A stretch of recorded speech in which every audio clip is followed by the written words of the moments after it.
दर्पण में प्रतिबिंब, एक रहस्य कहानी। एम्मा के एक शयन कक्ष के कोने में एक प्राचीन विस्तृत दर्पण लटका हुआ था। उसकी दादी ने उसे यह दिया था और उसे आधी रात के बाद उसे न देखने की सलाह दी थी। एम्मा ने ऐसे अंधविश्वासों की वैधता पर संदेह करते हुए वकील की खिल्ली उड़ाई। एम्मा ने एक शाम अपनी दादी की सलाह का परीक्षण करने का फैसला किया, जब वह प्राचीन दर्पण के आकर्षण का विरोध नहीं कर सकी। आधी रात करीब आते ही उसने परावर्तित सतह को देखा। पहले तो कुछ भी गलत नहीं लगा, लेकिन उसे थोड़ी बेचैनी महसूस होने लगी। दर्पण का प्रतिबिंब अचानक बदल गया। उसने अपने पीछे देखा और उसे अपने कक्ष के स्थान पर एक अंधेरी आकृति दिखाई दी। एम्मा इतनी भयभीत थी कि वह इधर-उधर घूमने लगी, लेकिन उसे कुछ भी दिखाई नहीं दिया।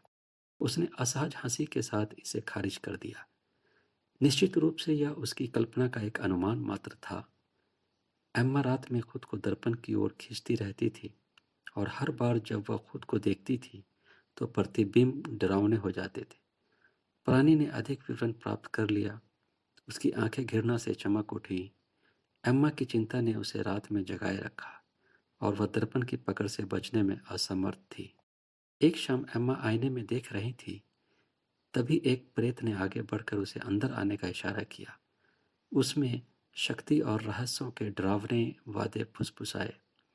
एम्मा को महसूस हुआ कि कमरा ठंडा हो रहा है और एक अजीब ताकत उसे शीशे की ओर खींच रही है। उसने विरोध किया, क्योंकि वह अंदर की बुराई से डरती थी।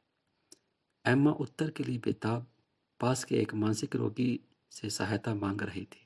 दर्पण की जांच एक मानसिक व्यक्ति द्वारा की गई, जिसने तब खुलासा किया कि यह आध्यात्मिक दुनिया के लिए एक द्वार था।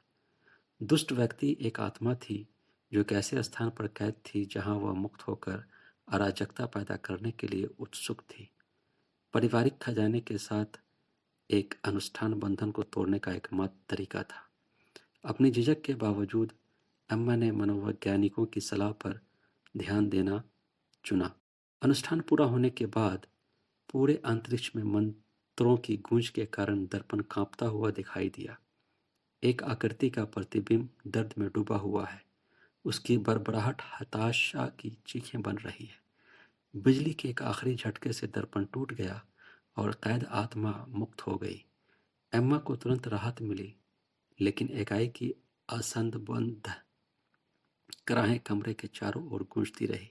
दर्पण के टुकड़े जमीन पर गिरते ही एम्मा ने खुद से एक वादा किया, वह कभी भी पारिवारिक सलाह के महत्व को कम नहीं आंकेंगी। दर्पण की अनुपस्थिति में भी एम्मा को ऐसा महसूस होता रहा, जैसे आने वाले दिनों में उस पर नजर रखी जा रही थी। छायाएं कभी कभी उसकी दृष्टि के कोनों में दिखाई देती थी, जो उस प्राणी की खतरनाक याद दिलाती थी जिसे उसने जाने दिया था। वह पीढ़ी दर पीढ़ी ज्ञान और मुठभेड़ के परिणाम स्वरूप हमारी दुनिया को अज्ञात से अलग करने वाले पतले पर्दे पर संदेह करने लगी।